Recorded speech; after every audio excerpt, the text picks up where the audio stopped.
Yes, sir.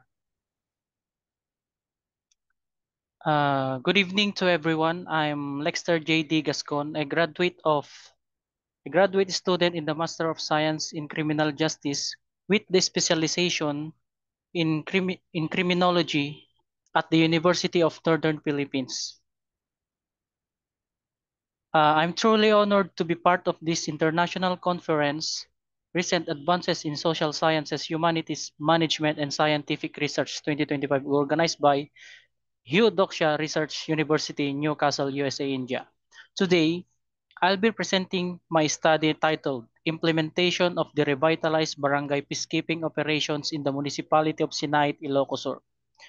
This research talk about the level of implementation of the revitalized barangay peacekeeping operation together with the strong collaboration of the Philippine National Police and Barangay Tanod, and also problems encountered by the respondents in implementation of this RBPO, and I look forward to sharing my findings with all of you, hearing my thoughts, and we work together more inclusive, effective approach to justice protection. Thank you for uh, and we will now proceed to my introduction. This study highlights the crucial role of community collaboration in effective policing, aligning with Sir Robert Peel's principle that the community is the police and the police is the community. In the Philippines, barangay police security officers or tanods play a key role as a peacekeepers in local communities, serving as force multipliers in partnership with the Philippine National Police. Despite various community-oriented programs, challenges in public trust and crime prevention persist, partly due to the perception of PNP inefficiency and involvement in unlawful activities. Community trust and mobilization are vital to crime reporting and prevention. Continuation, to address these concerns, the PNP or Philippine National Police implemented the Barangay Peacekeeping Operation Program in 2009, later revitalized under Memorandum Circular Number 2015-009. The strategy involves forming BPATs, Barangay Peacekeeping Action Teams composed of tanods, security personnel, and civic volunteers. This study focuses on the implementation of the revitalized barangay peacekeeping operation in Sinait, Ilocos Sur, aiming to identify strategies for improving BPAT operations such as enhancing financial support, training, equipment, provisions, incentives, and communication systems. Key problems include lack of budget, training, equipment, and updated technology. These issues are compounded by weak communication from the PNP, limited local government unit support, and volunteer challenges. The study is significant as it addresses these barriers to effective crime prevention and seeks to improve community policing efforts, supporting the broader goal, Sustainable Development Goal 16 Peace, Justice, and Strong Collaboration institutions, I should say. Specifically, this is the statement of the problem of my topic, and it's so to address the what is the socio-demographic profile of the PNP respondents in terms of age, rank, sex, civil status, educational attainment, monthly income, length of service, and relevant trainings attended. On the level of implementation, what is the level of implementation of the revitalized barangay peacekeeping operation in terms of awareness, organization, trainings, and mobilization? And problem number 3, is there a significant difference in the perception of the respondents in the implementation of these revitalized barangay peacekeeping operations? And the last statement of the problem is, what are the problems encountered by the respondents in the implementation of the revitalized barangay peacekeeping operations? Moving forward, the data sources came from the PNP Memorandum Circular Number 2015-009. The researcher developed and validated survey questionnaire was utilized in this research. The statistical analysis was frequency count, percentage, weighted mean, and t-test.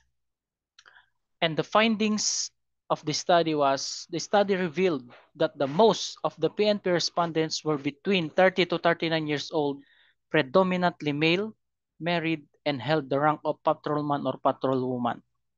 Nearly all had earned a college degree and had been in service for 5 to 9 years, with a monthly income of 40,000 to 49,999.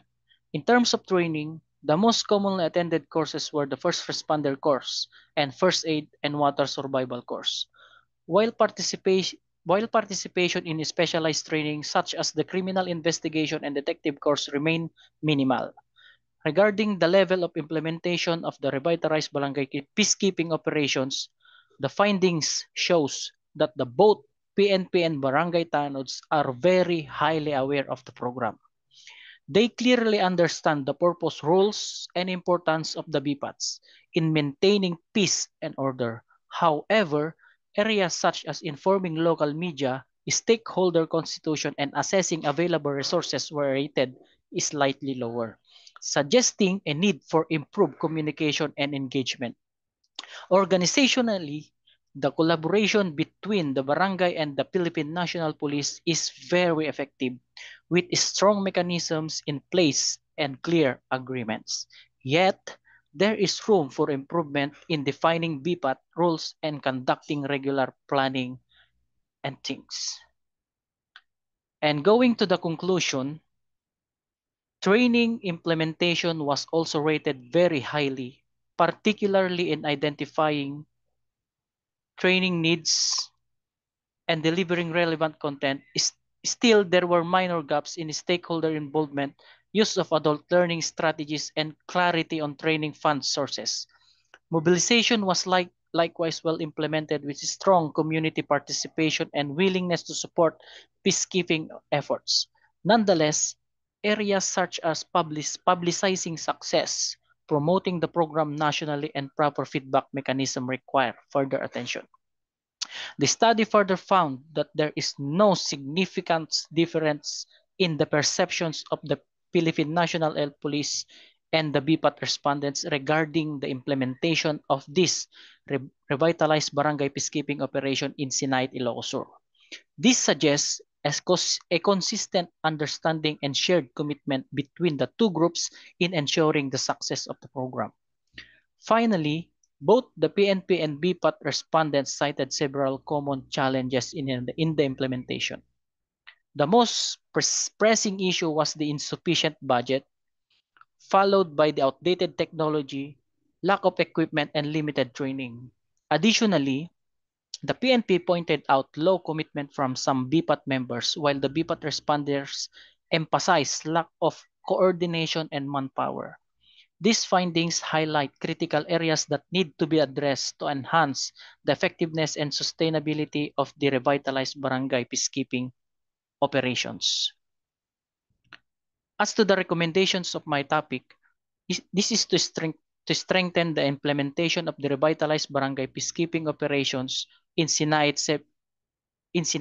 Several key recommendations are proposed. First, the revitalized barangay peacekeeping operation structural framework should be clarified and strengthened by clearly defining the roles of BPAT members, enhancing coordination between the Philippine National Police and barangay leaders, and regularly reviewing operational protocols. Second, regular and localized training workshops, including simulations and drills on law enforcement, conflict resolution, and emergency response, should be institutionalized to enhance the preparedness of BPAT members. Third, sustainable funding support is essential. It is recommended that the municipal government allocate additional resources while exploring partnership with the NGOs and private sectors to support logistic and capability development. Fourth, there is a need to upgrade operational equipment and communication systems, such as procuring radios, body cameras, flashlights, and PPE and patrol motorcycles. Fifth, a monthly coordination council composed of the PNP, BPAT, barangay officials, and LGU representatives should be created to assess implementation progress and jointly address peacekeeping concerns.